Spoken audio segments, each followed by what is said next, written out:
everyone, I'm Nora Crown. I'm a violist in New York City, co-founder of the Till Project for String Players, and a musician's vocal dystonia recovery advocate. In this video, I'll be talking about how to cope during recovery. For anyone who hasn't seen it, you can also check out my video on managing work during the recovery process, which I'll link to down below, along with some more of my previous videos. If you're new to this channel, you may want to go watch some of those videos for more context on my recovery process, which was through a system of string playing called the Till approach.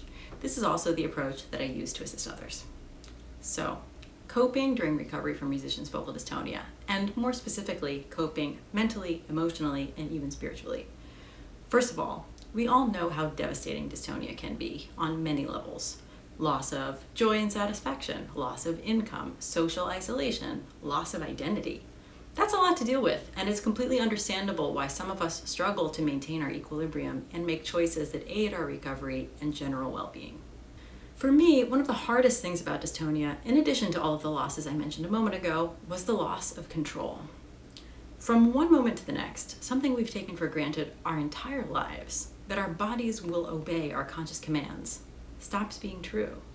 Our playing, which has become so habituated and for some people feels so innate that they barely think about it, has all of a sudden become totally unreliable.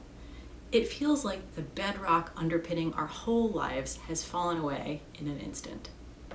Now, we can't control our dystonic symptoms the way we're accustomed to controlling our bodies.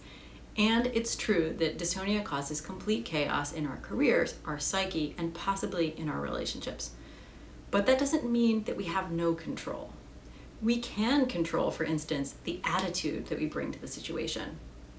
Are we open to real solutions, even if they require sustained effort and significant changes to the way we approach our musicianship and our lives? Can we do everything in our power to care for ourselves, to improve our chances for recovery, and suffer less along the way?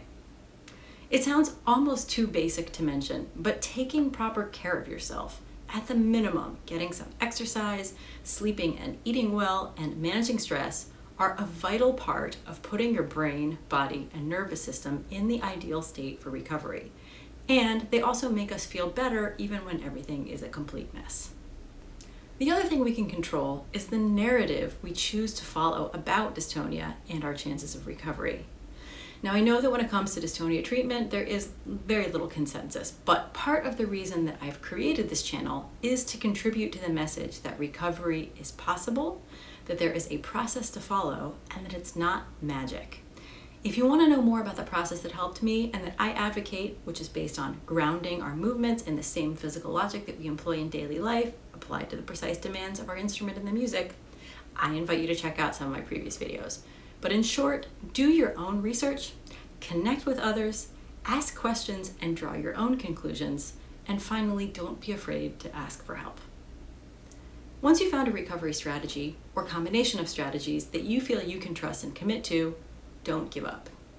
I know it sounds so simple, and it's actually one of the hardest things.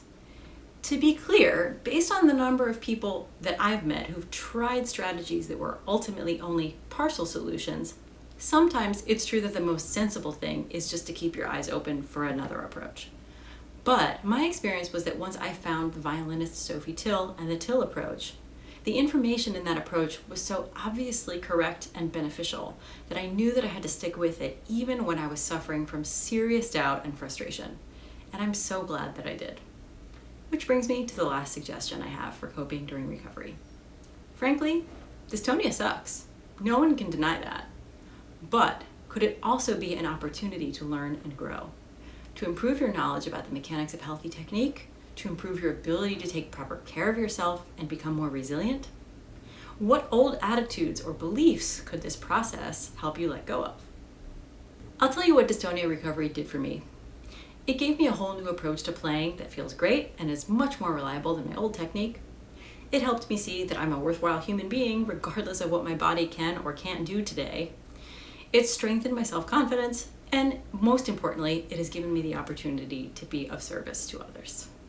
In my experience, dystonia recovery is not about miracle cures or quick fixes, but it is possible. And when we approach the process with the right tools, appropriate guidance, and the necessary internal and external support to weather the journey, we can even end up much better off than before our injury. If you found this video helpful, please like it and forward it to anyone who you think might benefit. If you want more videos on dystonia recovery, you can subscribe to my channel, and if you want more tips on healthy string playing in general, you can subscribe to the TIL Project. I'm Nora Crone, and if you'd like to work with me or just want to get in touch, my website is www.noracrone.com. Thanks everyone. See you next time.